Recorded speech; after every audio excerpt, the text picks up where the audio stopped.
नमस्कार मित्रांनो.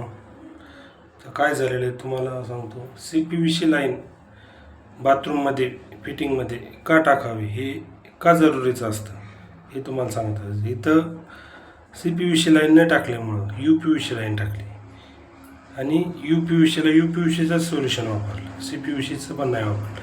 त्याच्यामुळं काय झालं आहे इथं पहा तुम्हीच. हे ना, हे असं तोडावं लागलं पूर्ण.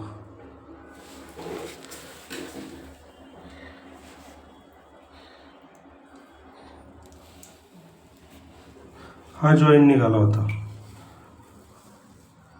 हा जॉईंट आत्ता फिट केलेला आहे. त्याच्यामुळे एवढं तोडावं लागलं. फुल परेशान 1 महिन्यापासून. खालच्या प्लेटला ओल जात होती, काही केले समजाना. मग ही थोडं थोडं ओल दिसत होती, ही लिकेज होते इथून. हा जॉईंट सटकला होता, इथून पाणी येत होतं, आता पूर्ण सटकला होता. बघा की इथं गरमचा पाण्याचा टी आहे. हे गरम पाणी गिझरचं पॅक मारल्यामुळे झालं असेल. आता हे गरम पाणी, याला CPVC लाईन आहे, ही UPVC. इथून जर UPVCतून गरम पाणी पॅक मारलं असणार 100%. असं पाणी बंद झाल्यामुळं, हे पाणी इथून पॅक मारून इथं झाल्यामुळं हा जॉईंट कमजोर झाला असेल. हा जॉईंट UPVCच्या सोल्युशनने लावलेला होता. सगळे जॉईंट हे UPVCच्या सोल्युशनने लावलेले आहे. तरी UPVC जरी वापरलं तरी त्याला CPVCचं सोल्युशन लावणं लई महत्त्वाचं आहे. हे असं जॉईंट सोडत नाही आणि असं तोडावं लागत नाही बाथरूम.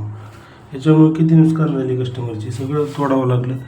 महिनाभरापासून परेशान. खालच्या फ्लॅटमध्ये पूर्ण सिलन आली होती, तर ग्राउटिंग केलं, सगळं केलं, काहीच फरक पडला. इकडं पलीकडं किचनला पण सगळा ओलावा. तर आता असा CPVCचं सोल्युशन लावून पूर्ण जॉईंट पॅक केलेला आहे. आता लिकेज बंद होणार आणि तिथं पूर्ण धार लागली होती अशी कंटिन्यू इथून.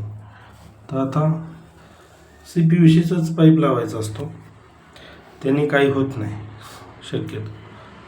तर CPVCचा पाईप का महत्त्वाचा आहे हे तुम्हाला ह्या व्हिडिओमधून समजलंच असेल. थँक्यू.